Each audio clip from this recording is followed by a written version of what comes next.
नमस्कार मित्रों, मैं हूं आपके साथ अशोक वर्मा। आप देख रहे हैं टीवी 20 न्यूज पर फटाफट खबरें। बने रहिए हमारे साथ। जिला मजिस्ट्रेट ने कहा है कि कंटेनमेंट जोन के निर्धारण के संबंध में दी गई व्यवस्था के अनुसार जनपद के विनय सिंह के घर के आसपास राजस्व ग्राम शमीदा तहसील सदर, राम बच्चन के घर के आसपास राजस्व ग्राम देवली खालसा तहसील सदर, सिद्धार्थ के घर के आसपास मोहल्ला सिधारी नगर पालिका परिषद आजमगढ़, उदय प्रताप के घर के आसपास राजस्व ग्राम कोलपांडे तहसील सदर, बालचंद के घर के आसपास राजस्व ग्राम रानीपुर तहसील सदर, तेज बहादुर चौरसिया के घर के आसपास का क्षेत्र राजस्व ग्राम बिलरामऊ तहसील फूलपुर व अनुसूचित जात बस्ती राजस्व ग्राम खरकौली तहसील निजामाबाद का संपूर्ण क्षेत्र कंटेनमेंट जोन होगा। इन क्षेत्रों में कंटेनमेंट जोन प्रोटोकॉल का 100% अनुपालन सुनिश्चित किया जाएगा। तो जिलाधिकारी ने आगे बताते हुए कहा कि सीएमओ की रिपोर्ट के आधार पर जिन कंटेनमेंट जोन में कोविड-19 के मरीज अब नहीं रह गए हैं, उन जोन से हॉटस्पॉट की कार्रवाई समाप्त की गई है, जिसके तहत 87 कंटेनमेंट जोन से हॉटस्पॉट कार्रवाई समाप्त की गई है। जिलाधिकारी राजेश कुमार व पुलिस अधीक्षक सुधीर कुमार सिंह की अध्यक्षता में कानून व्यवस्था की समीक्षा बैठक संपन्न हुई। इस अवसर पर गुंडा act, POCSO act, gangster act आदि की समीक्षा की गई। जिलाधिकारी ने सभी सीओ व पुलिस के अधिकारियों को निर्देशित करते हुए कहा कि गुंडा एक्ट के अंतर्गत जो अपराधी जिला बदर किए जा रहे हैं, उनका अनुपालन आख्या नियमानुसार कराएं। जिन अपराधियों को जिला बदर किया जाए, उनको ढोल बजवाकर जिले की सीमा से बाहर कराया जाए, उसका प्रचार प्रसार भी कराया जाए। इसके साथ ही जिन अपराधियों की थानों पर पेशी होनी है, उसके लिए प्रत्येक थानों पर एक रजिस्टर बना लिया जाए, जिसमें अपराधी के थाने पर उपस्थित होने का विवरण दर्ज कर लिया जाए। इसके साथ ही अपराधी के थाने पर उपस्थित होने का फोटोग्राफ भी लिया जाए। जिलाधिकारी ने बताया कि पंचायत चुनाव होने वाला है, उसके लिए सभी एसडीएम बीएलओ के साथ बैठक कर लें। पुलिस अधीक्षक ने कहा कि कल थाना दिवस आयोजित होना है, इसके लिए प्रत्येक थानाध्यक्ष थानों पर थाना दिवस आयोजित करते समय कोविड-19 महामारी की गाइडलाइन का अनुपालन करेंगे एवं आने वाले अपराधियों में सोशल डिस्टेंसिंग का पालन कराएंगे। अंतर्राष्ट्रीय सम्मान प्राप्त कुलपति प्रोफेसर निर्मला एस मौर्य का स्वागत एवं सम्मान समारोह विश्वविद्यालय स्थित कुलपति सभागार में प्रोफेसर परशुराम पाल, आधुनिक एवं हिंदी भाषा विभाग लखनऊ विश्वविद्यालय लखनऊ की अध्यक्षता में संपन्न हुआ। सम्मान में कुलपति प्रोफेसर निर्मला एस मौर्य जी को अंगवस्त्रम, स्मृति चिन्ह, अखिल गीत, सोदृष्टि, अंतर्राष्ट्रीय शोध चैनल की प्रति और विभिन्न पुस्तकें भेंट की गई। इस अवसर पर डॉक्टर गीता सिंह, शिक्षक एसोसिएट प्रोफेसर एवं अध्यक्ष स्नातकोत्तर हिंदी विभाग डीएवी पीजी कॉलेज आजमगढ़ ने कहा, कुलपति प्रोफेसर निर्मला एस मौर्य शैक्षिक जगत में पूर्वांचल की गौरव है। डॉक्टर एमपी सिंह, सैन्य विज्ञान विभाग टीडीपी जी कॉलेज जौनपुर ने कहा, आप आज की नारी शक्तिकरण का अनूठा उदाहरण है। कार्यक्रम संयोजक डॉक्टर कृष्णचंद्र, एसोसिएट प्रोफेसर शिक्षा संकाय श्री गांधी पीजी कॉलेज माल्टारी आजमगढ़ ने कहा, हम सभी विगत वर्ष 20 वर्ष से इस विश्वविद्यालय से संबंध है। कार्यक्रम में डॉक्टर राकेश यादव, समन्वयक राष्ट्रीय सेवा योजना ने कहा, आपके कुशल नेतृत्व में विश्वविद्यालय नई ऊंचाई प्राप्त कर रहा है। कार्यक्रम में बोलते हुए परीक्षा नियंत्रक श्री व्यास नारायण सिंह ने कहा, कुलपति का व्यवहार हमेशा संरक्षक होता है। अरविंद चित्रांश निर्माता निर्देशक ने कहा, पूर्वांचल में साहित्य कला और सांस्कृतिक का अनूठा संगम रहता रहा है, हम सभी मिलकर इसे और आगे ले चलेंगे। डॉक्टर गीता ने आगे बोलते हुए कहा कि मनुष्य धीरे धीरे ही सब सीखता है और सीखने की कोई उम्र नहीं होती है और मैं रोज़ सीख रही हूँ। आप सभी को यह अवगत कराते हुए मुझे गर्व हो रहा है कि अभी मेरी मुलाकात महामहिम राज्यपाल आनंदीबेन पटेल से हुई है और मैंने विश्वविद्यालय परिसर में 2 नए कोर्स, हिंदी विभाग की स्थापना और दूसरा महिला सशक्तिकरण अध्ययन केंद्र खोलने की इच्छा जताई, तो मुझे इस पर सहमति मिल गई है और आगे मैं इसे खोलूंगी। तैरना जानती हूँ, तेज तूफानों में भी संभलना जानती हूँ। मैं कश्ती हूँ, तैरना जानती हूँ, तेज तूफानों में भी संभलना जानती हूँ। दम नहीं मुसीबतों में जो रोक ले मुझको, दम नहीं मुसीबतों में जो रोक ले मुझको, मैं साहिल तक बखूबी पहुंचना जानती हूँ, मैं साहिल तक बखूबी पहुंचना जानती हूँ।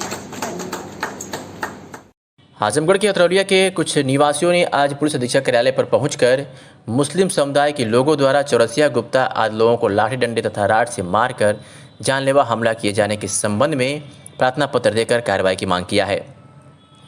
बताया जा रहा है कि बीते 7 तारीख को गांव के मुस्लिम समुदाय के असलम उर्फ छेदी, नौशाद, दिलसाद, अफजल व 6 अज्ञात लोगों द्वारा सुभाष चौरसिया, राजेश चौरसिया, राम विनय, अर्चना देवी के घर पर चढ़कर लाठी डंडे व राड से मारपीट कर अधमरा कर दिया।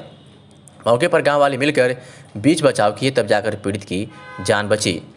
उन्होंने कहा कि इसका प्रार्थना पत्र थाना अतरौलिया पर दी गई, जहां एसआई माखन सिंह द्वारा जबरदस्ती अपने मनमर्जी का प्रार्थना पत्र लिखवाया गया, जो हमें मंजूर नहीं है। सीओ बुढ़नपुर एसओ अतरौलिया द्वारा घटना के बाद मौके पर पहुंचकर पीड़ितों को ही गाली गुप्ता देते हुए धमकाया गया। पूरे गांव के लोगों में पुलिस के इस रवैये के खिलाफ आक्रोश है। इस मामले में पहुंचे ग्रामीणों ने हाथ में तख्तियां लिए हुए जिस पर लिखा था हमें न्याय दीजिए के साथ न्याय की गुहार लगाई है। इस मामले में पुलिस के आला अधिकारियों ने कहा कि जल्द ही इस पर कार्रवाई की जाएगी और जितने भी जो दोषी पाए जाएंगे उनको बख्शा नहीं जाएगा।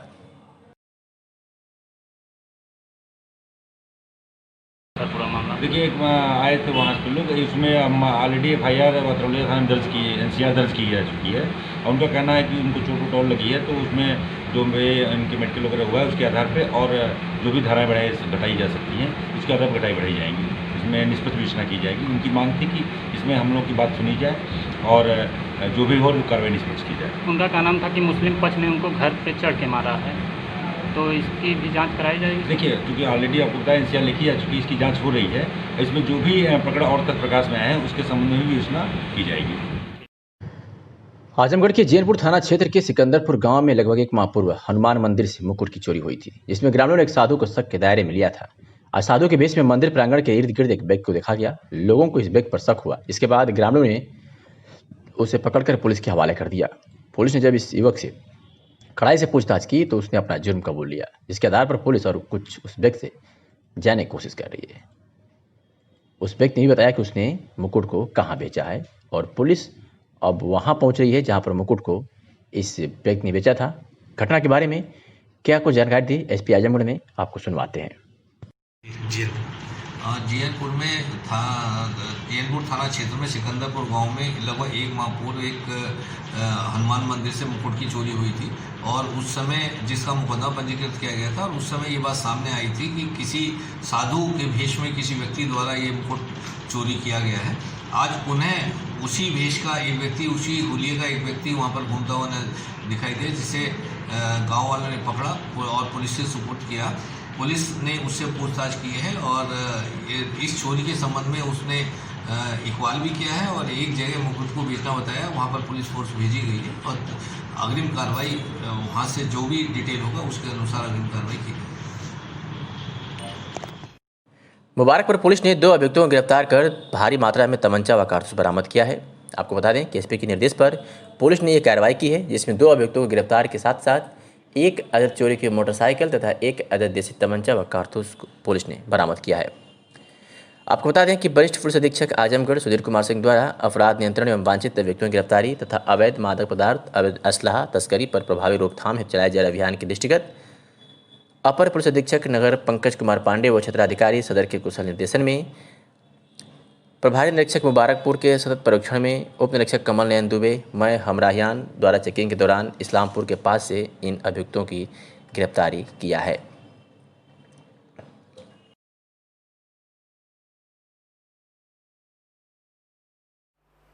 मेहनगर थाना क्षेत्र के कटाई गांव की चाय पान की दुकान पर संदिग्ध हाल में किशोर की मौत हो गई। मौत की सूचना मिलते ही पुलिस मौके पर पहुंची और शव कब्जे में लेकर पोस्टमार्टम के लिए भेज दिया। मेहनगर थाना क्षेत्र के कटाई गांव दीपक सरोज व सुमित सरोज गांव के ही अमित कौर को समोसा खिलाने के लिए गांव से कुछ ही दूर पर समोसे की दुकान पर ले गए। किसी बात को लेकर दीपक और सुमित दोनों मिलकर अमित कौर को बुरी तरह मारे पीटे, जिससे अमित गौड़ की मौत हो गई। इसकी सूचना ग्रामीणों ने पिता राजधानी गौड़ को दी। जैसे ही पिता को सूचना मिली कि बच्चा हमारा घायल अवस्था में गिरा है, पूरे परिवार के लोग दौड़े और आनन फानन में चिकित्सक के पास गए, जहां चिकित्सकों ने लड़के को मृत घोषित कर दिया। सुमित 2 भाई में सबसे छोटा था। पिता ने बताया कि सुमित का आंत का ऑपरेशन 2013 में हुआ था, हो सकता है पेट में ही लोग मारे हों जिससे हमारे बेटे की मौत हो गई हो। तो इस सूचना पर पहुंची SDM प्रियंका प्रियदर्शी ने क्षेत्राधिकारी लालगंज मनोज कुमार रघुवंशी और थाना प्रभारी पंकज कुमार श्रीवास्तव सहित थाने की फोर्स मौके पर पहुंचकर छानबीन में जुट गई। क्षेत्राधिकारी व जिलाधिकारी ने बताया कि जांच हो रही है, दोषी के विरुद्ध कार्रवाई होगी। समाचार लिखे जाने तक FIR दर्ज नहीं हुआ था। क्या कुछ कहा मृतक के परिजन ने, आपको सुनवाते हैं। क्या नाम है आपका? हमारा राजधानी नाम है सर। कहाँ के रहने वाले? कटाई गाँव है, पौनी कला कटाई थाना मेहनगर। कैसे ये घटना हुई, कैसे मृत्यु हुई? सर शाम को 7 बजे जो है कि दो लड़के बैठा के साइकिल पे लेके गए मोड़ पर समोसा खिलाने खातिर। उसी जगह हमारा लड़का जो उसी जगह वहाँ चला गया देश दुनिया छोड़ के सर। तो वहाँ पे क्या हुआ? वहाँ पर सर लाश फेंक दिए उधर किनारे जैसे गोबर ओबर था उसी आपको जगह। क्या लग रहा है ये हमारा लड़का है सर, अमित नाम है। नहीं, क्या लग रहा है कि कैसे मौत हुई है इसकी? इसके सर दो लोग उसको पटक के सांप के मार डाले सर। कौन कौन नाम दोनों जानते हैं? लड़के हैं, नाम बाबू जाने थे, दीपक सुमित। और ये लोग उसी गांव के रहने वाले हाँ हैं? सर, कटाई गांव का, सरोज है, पास ही है सर, उसी गांव का। तो क्या बच्चों में भी कोई पुरानी दुश्मनी या कोई नहीं सर, मारपीट? पुरानी दोस्ती थी नहीं, लोग ले गए सर समोसा खिलाने के, उसी में अपना जो कर दिए कि अब चला अमित बैठा के लेके गए मोड़ पर सर, हमारा दोनों बजली करके अपना पटक के मार डाले। तो आपको घटना की जानकारी कैसे हुई? सर हमको हमारी लड़की पहुंची, हमारा लड़का पहुंचा बड़ा वाला सर। सर मालूम दिया सर कि हमारा लड़का चला गया कहीं डॉक्टर लालगंज पौनी दौड़ते गया, डॉक्टर को लोग जवाब देते। मंडलायुक्त विजय विश्वास पंत की अध्यक्षता में आरटीएस संभागीय परिवहन प्राधिकरण तथा मंडलीय सड़क सुरक्षा समिति की बैठक बृहस्पतिवार को देर सायं उनके कार्यालय के सभागार में संपन्न हुई। बैठक को संबोधित करते हुए मंडलायुक्त श्री पंत ने कहा, आजमगढ़ शहर के अंदर ऑटो रिक्शा एवं टैक्सी आदि को अव्यवस्थित ढंग से पार्किंग किए जाने से लगातार जाम की स्थिति बनी रहती है। इस स्थिति से निजात पाने के लिए परिवहन से संबंधित संगठनों के पदाधिकारियों के साथ बैठक कर समुचित समाधान निकाला जाए। बैठक में मंडलायुक्त को अवगत कराया गया कि नगर पालिका क्षेत्र आजमगढ़ में पूर्व से स्थापित ऑटो रिक्शा स्टैंड को नगर पालिका द्वारा संचालित नहीं किया जा रहा है। इस पर उन्होंने नाराजगी व्यक्त करते हुए अधिशासी अधिकारी को सख्त निर्देश दिए कि सभी स्थापित ऑटो रिक्शा स्टैंड को तत्काल नगर पालिका द्वारा वैध रूप से संचालित किया जाए, अन्यथा आपके विरुद्ध सख्त कार्रवाई की जाएगी। उन्होंने कहा कि नगर सीमा में चलने वाले एवं अन्य क्षेत्र में चलने वाले परमिट प्राप्त ऑटो रिक्शाओं की पहचान हेतु उसे अलग अलग रंग का कार्य कराए जाने अथवा उस पर पट्टी डाले जाने हेतु संबंधित संघ परिवहन पुलिस नगर पालिका शीघ्र बैठक कर निर्णय ले ताकि चेकिंग में आसानी हो। मंडलायुक्त श्री पंत ने राजकीय मेडिकल कॉलेज चकरपानपुर के लिए मरीजों एवं वहां के स्टाफ के आवागमन में हो रही दिक्कतों के दृष्टिगत क्षेत्रीय प्रबंधक रोडवेज को तत्काल बसों का संचालन करने के निर्देश दिया, जिस पर आरएम ने तत्काल सहमति देते हुए कहा कि आजमगढ़ रोडवेज से प्रतिदिन प्रातः 8 बजे से राजकीय मेडिकल कॉलेज तक वहां से 4 बजे आजमगढ़ के लिए बस चलेगी। बैठक में जिलाधिकारी राजेश कुमार ने निर्देश दिया कि प्राइवेट बसों को जिस रूट पर संचालन का परमिट दिया गया है सुनिश्चित करें कि परमिटेड बसें उसी रूट पर चलें। उन्होंने भी निर्देश दिया कि बसों को जितनी दूरी का परमिट दिया गया है उससे अधिक दूरी का संचालन किसी भी हाल में नहीं होना चाहिए तथा ऐसी बसों पर अनुमन्य दूरी स्पष्ट रूप से लिखी होना चाहिए। इसी प्रकार उन्होंने नगरीय क्षेत्र में चलने वाले ऑटो रिक्शा पर भी अंकन कराए जाने का निर्देश दिया है। जिलाधिकारी राजेश कुमार की अध्यक्षता में एक कलेक्ट्रेट सभागार में 50 लाख रुपए एवं उससे अधिक लागत के अन्य निर्माण कार्य सड़कों को छोड़कर एवं नई सड़कों का निर्माण, चौड़ीकरण एवं सुदृढ़ीकरण, ओडीआर, एमडीआर, राज्य सड़कों का निरीक्षण एवं शीत निर्माण के संबंध में समीक्षा बैठक संपन्न हुई।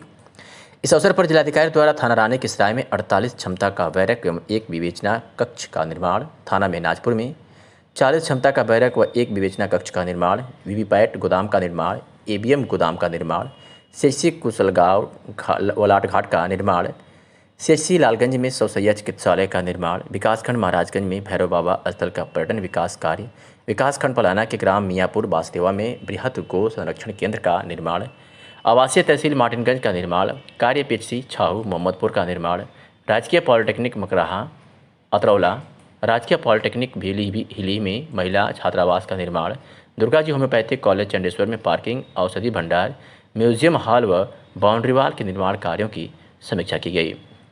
जिलाधिकारी ने कहा, निर्माण कार्यों को दिए गए निर्धारित समय में पूर्ण करना सुनिश्चित करें।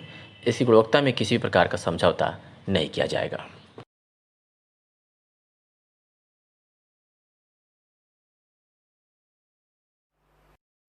निजामाबाद तहसील क्षेत्र के शहादतपुर गांव भादेपुर में गांव सभा के जंगल की जमीन पर सैकड़ों पेड़ काटकर ग्राम प्रधान द्वारा सुलभ शौचालय बनवा रहे हैं। इसकी शिकायत गांव के सैकड़ों लोगों ने तहसील दिवस पर जिलाधिकारी को दिया तो उन्होंने तत्काल लेखपाल को जंगल की भूमि पर हो रहे निर्माण को रोकने का आदेश दिया था, लेकिन 2 दिन बाद पुनः निर्माण कार्य शुरू कर दिया गया है। पीड़ित परिवार का कहना है कि वो हमारी निजी जमीन से लगभग 50 फलदार पेड़ काटकर निर्माण कार्य करवा रहे हैं। क्या मामला है अपना? हमारे गांव समाज में वन का जमीन है हाँ, और वहाँ पर सैकड़ों पेड़ जो है हरा भरा था, प्रधान जीसीबी द्वारा कटवा करके उसको ध्वस्त कर दिया। और ध्वस्त होने के बाद जो है उसको गड्ढा समतल करने के बाद और जो है क्या करवा रहे हैं जी क्या बनवा रहे हैं? शौचालय और ग्राम पंचायत भवन बनवा रहे हैं। अच्छा, ग्राम पंचायत भवन शौचालय गांव सभा के जंगल की जमीन बना रहे हैं जी। अब उस जमीन को क्या हुआ है? जमीन जो है और दूसरी जगह निर्माण कहीं और जगह हुआ है, और इसमें ज़बरदस्ती जो है शौचालय और ग्राम पंचायत भवन बनवा रहे हैं। सब गांव के आदमी जो है, ग्रामवासियों आदमी जितना है, वो जाके डीएम साहब के यहाँ तहसील दिवस पर दरख्वास्त दिए। डीएम साहब ने लेखपाल को बुला करके उन्होंने मना किया। मना करने के बाद फिर भी बनवा रहे हैं? मना करने के बाद फिर भी बनवा रहे हैं जबरदस्त। और आपका काम नुकसान किए हैं? आपका भी खतवा दिए हैं? हमारा 50 पेड़ नुकसान कर दिए हैं गाँव प्रधान जी। तो आप क्या चाहते हैं? आप अपना निर्माण कर चुके? दूसरा निर्माण शौचालय और ग्राम पंचायत का सार्वजनिक स्थान पे होना चाहिए, जबकि जंगल में नहीं। जंगल में नहीं, वहाँ सार्वजनिक स्थान पे नवीन पट्टी और बंजर बहुत सी खाली है, वहाँ नहीं बनवा रहे हैं। ठीक भैया, ठीक।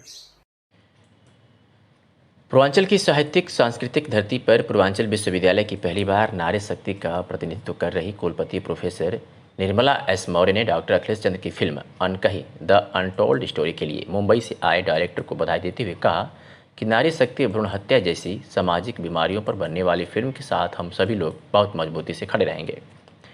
पूर्वांचल विश्वविद्यालय की प्रथम महिला कुलपति प्रोफेसर निर्मला एस मौर्य के अभिनंदन समारोह के संयोजक डॉक्टर अखिलेश चंद्र की फिल्म अनकही कार्यक्रम में पधारे महत्वपूर्ण हस्तियां पूर्वांचल विश्वविद्यालय के कुलसचिव सुजीत कुमार जायसवाल, उप कुलसचिव अमृतलाल, उप कुलसचिव अजीत प्रताप सिंह, वित्त अधिकारी डॉक्टर एम.के. सिंह, परीक्षा नियंत्रक व्यास नारायण, प्रबंधक राम आधार सिंह और मुंबई से फिल्म के डायरेक्टर आशीष कुमार कश्यप और एक्ट्रेस मुस्कान मौर्य, कैमरामैन समीर शेमी के साथ कार्यक्रम की अध्यक्षता कर रहे लखनऊ विश्वविद्यालय के प्रोफेसर अनकही फिल्म के समीक्षक प्रोफेसर परशुराम पाल ने कहा कि नारी शक्ति और मर्यादाओं की जब बात होती है तो डॉक्टर गीता सिंह का नाम जीहन में अपने आप आ जाता है।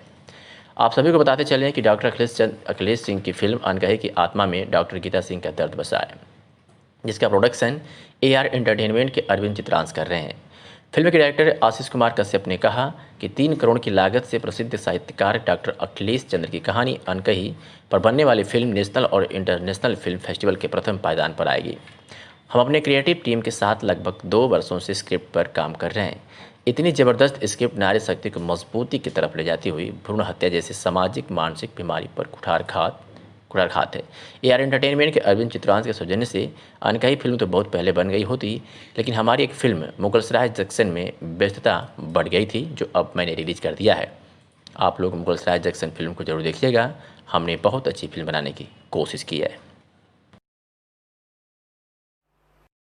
नगर पंचायत महाराजगंज कार्यालय में अध्यक्ष रेणु देवी की अध्यक्षता में बोर्ड की बैठक हुई, जिसमें नगर पंचायत के विकास संबंधी विषयों पर चर्चा की गई, जिसमें नगर की साफ सफाई और नालियों की रखरखाव के साथ साथ नगर में लगी स्ट्रीट लाइट और प्रकाश पर भी चर्चा करते हुए प्रस्ताव पास हुआ। अध्यक्ष की अनुमति से नगर पंचायत सीमा विस्तार संबंधी प्रस्ताव मनोनीत सदस्य भूपेश मिश्र द्वारा पटल पर रखा गया, जिसका समर्थन सभासद रमुल्लाह द्वारा किया गया। विस्तार के प्रस्ताव पर चर्चा करते हुए उपस्थित सभी सभासदों द्वारा एक मत से पारित कर आवश्यक कार्रवाई के लिए अध्यक्ष की संस्तुति के लिए भेज दिया गया। बोर्ड की बैठक में सुभाष जायसवाल, नौशाद अहमद, मनीष मिश्र, फयाज अहमद सहित अन्य सभासद मौजूद रहे। अधिशासी अधिकारी गुंजन कुमार ने बताया कि सीमा विस्तार संबंधी प्रस्ताव शासन द्वारा जारी गाइडलाइन एवं प्रक्रिया के अनुसार किया जाएगा। साथ ही साथ उन्होंने यह भी कहा कि पारित प्रस्तावों की अग्रिम कार्रवाई हेतु निर्धारित प्रक्रिया के तहत वरिष्ठ डीपी मनोज सिंह को दे दिया गया है। क्या कुछ कहा गुंजन कुमार अधिशासी अधिकारी महाराजगंज ने, आपको सुनवाते हैं। सर, आज बोर्ड की बैठक हुई है नगर पंचायत महाराजगंज में। इसमें क्या प्रस्ताव पास हुआ है और किन तरीके से उसका क्रियान्वयन करने की प्रक्रिया चलेगी? आज अध्यक्ष महोदया के चेयरशिप में बोर्ड की बैठक हुई नगर पंचायत महाराजगंज की। उसमें मुख्यतः 3 बिंदुओं पे चर्चा हुई और तीनों पे सर्वसम्मति से प्रस्ताव पारित हुए। पहली चीज़ कि आगामी दिनों में त्यौहार आने वाले हैं। त्यौहार को लेकर यह निर्णय लिया गया बोर्ड द्वारा कि सारी विद्युत व्यवस्था यहाँ की जो भी हैं, जो चल रही हैं, उसको दिखवा लिया जाए कि कहीं उसमें अवरोध न हो, और जो खराब हो रही हैं उसको बनवा के नवरात्र के पहले ठीक करा लिया जाए। दूसरी चीज़, सफाई व्यवस्था जो चल रही है, माननीय मुख्यमंत्री जी का भी यही निर्देश है कि 10 से लेकर 16 तक विशेष सफाई अभियान चलेगा। इसी बीच में 1 से 31 अक्टूबर तक विशेष संचारी रोग नियंत्रण पखवाड़ा चल रहा है, इसमें विशेष सफाई अभियान कराया जा रहा है। बोर्ड के द्वारा यह निर्णय लिया गया कि इस सफाई व्यवस्था को जैसे चल रही है ऐसे ही चलती रहे और इसको लगातार मॉनिटरिंग करते ठीक किया जाए कि कहीं किसी प्रकार की कोई गंदगी न रहे, कहीं कूड़े का जमावड़ा न रहे।